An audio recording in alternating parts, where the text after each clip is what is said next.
है वक्फ की प्रॉपर्टी, मुसलमानों ने इसको बंदर बांट किया है। मुसलमानों को इस बिल से डरने और घबराने की जरूरत नहीं है कि जो कब्रिस्तान है, मस्जिद है, दरगाह है, ईदगाह है, इन सब चीजों पर कोई भी इफेक्ट नहीं आने वाला है। हम मुसलमानों के साथ यही ना दिक्कत है, हम लोग जज्बाती बहुत जल्द हो जाते हैं। मैं अपील करूंगा ग्वालपोखर इस्लामपुर सब डिवीजन के मुसलमानों से, आप लोग इस बिल का समर्थन कीजिए। जो लोग भी धरना प्रदर्शन में जा रहे हैं उनको मालूम ही नहीं है कि वक्फ है क्या। सबसे पहले नमस्कार, आदाब, अस्सलाम वालेकुम। आपका बहुत बहुत शुक्रिया कि ये एक जो वक्फ बिल है, ये मुद्दा अभी बहुत ये है। मैं मुसलमानों से, क्योंकि मैं भी एक मुसलमान हूँ और भारतीय जनता पार्टी का डिस्ट्रिक्ट का मैं सेक्रेटरी हूँ और ग्वालपोखर विधानसभा कन्वेनर, तो मैं खास करके अपने मुस्लिम भाइयों से ये कहना चाहूँगा कि देखिए, लोगों के सुनी हुई बातों पे मत जाइए। मामला ये है कि वक्फ की ज़मीन जो है, जो वक्फ की प्रॉपर्टी है, वो आखिर है कहाँ, एक ये मुद्दा है। लगभग हर गांव में या हर ब्लॉक में वक्फ की ज़मीन है, वक्फ की प्रॉपर्टी है। तो उस ज़मीन का, उस प्रॉपर्टी का आखिर एक्चुअली में यूज़ क्या हो रहा है? वो वक्फ जिन्होंने वक्फ किया था, जिस मकसद से, वो मकसद तो पूरा नहीं हो रहा है जिन्होंने वक्फ की थी ज़मीन।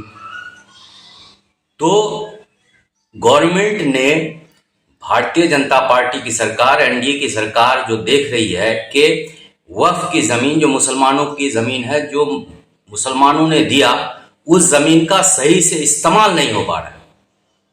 इसके लिए एनडीए ने एक नया कानून बनाया, उसमें तरमीम किया बिल में। मुसलमानों को इस बिल से डरने और घबराने की ज़रूरत नहीं है। मैं ये कहना चाहूँगा कि जो कब्रिस्तान है, मस्जिद है, दरगाह है, ईदगाह है, इन सब चीज़ों पर कोई भी इफेक्ट नहीं आने वाला है। ये मुसलमानों की थी, मुसलमानों की ही रहेगी। और रही बात जहाँ तक कि इसमें गैर मुस्लिम भी जो है इसका सदस्य होंगे, तो ये कोई ख़ास बात नहीं है।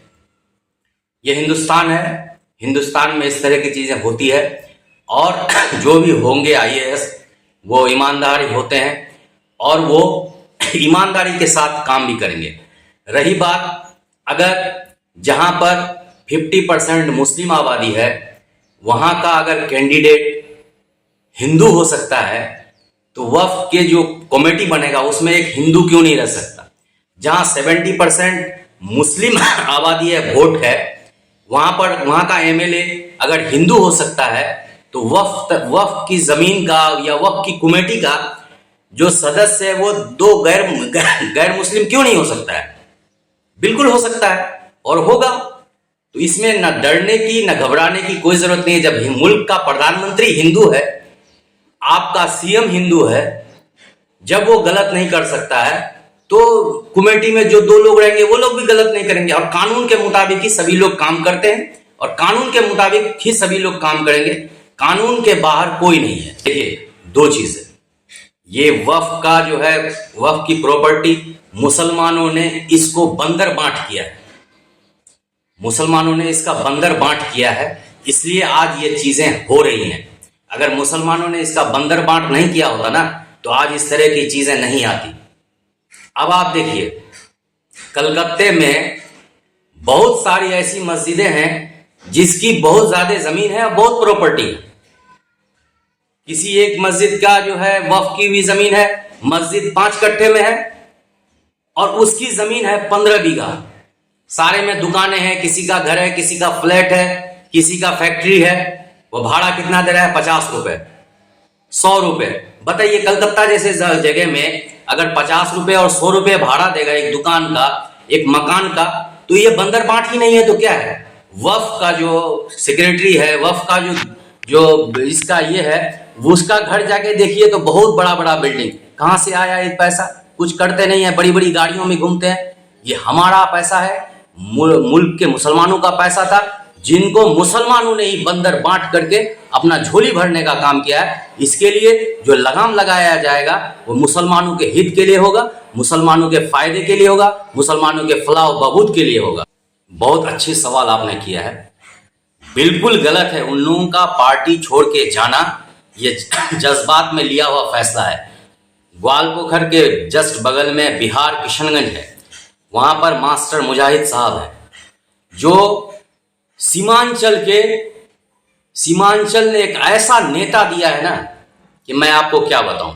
मास्टर मुजाहिद साहब, मैं उनसे अपील करता हूं कि आप जिस जगह पे हैं, भारतीय जनता पार्टी एनडीए की सरकार है, आप जनता दल यूनाइटेड में है, आप वहीं रहिए। मैं जो देखता हूं कि आपको कोई पार्टी, किसी पार्टी में जाने की जरूरत नहीं। आप जनता दल यूनाइटेड के साथ रहिए, आप एनडीए के साथ रहिए। इंशाअल्लाह आप जो जिस मकसद से आप काम कर रहे हैं, पब्लिक के बीच में रहते हैं, तो आपको जरूर आने वाला दिन में ये लोग समझेंगे कि आपने सही फैसला लिया है। और मुझे उम्मीद है कि आप एनडीए में रह करके, आप जनता दल यूनाइटेड में रह करके आप मुसलमानों के लिए काम करेंगे।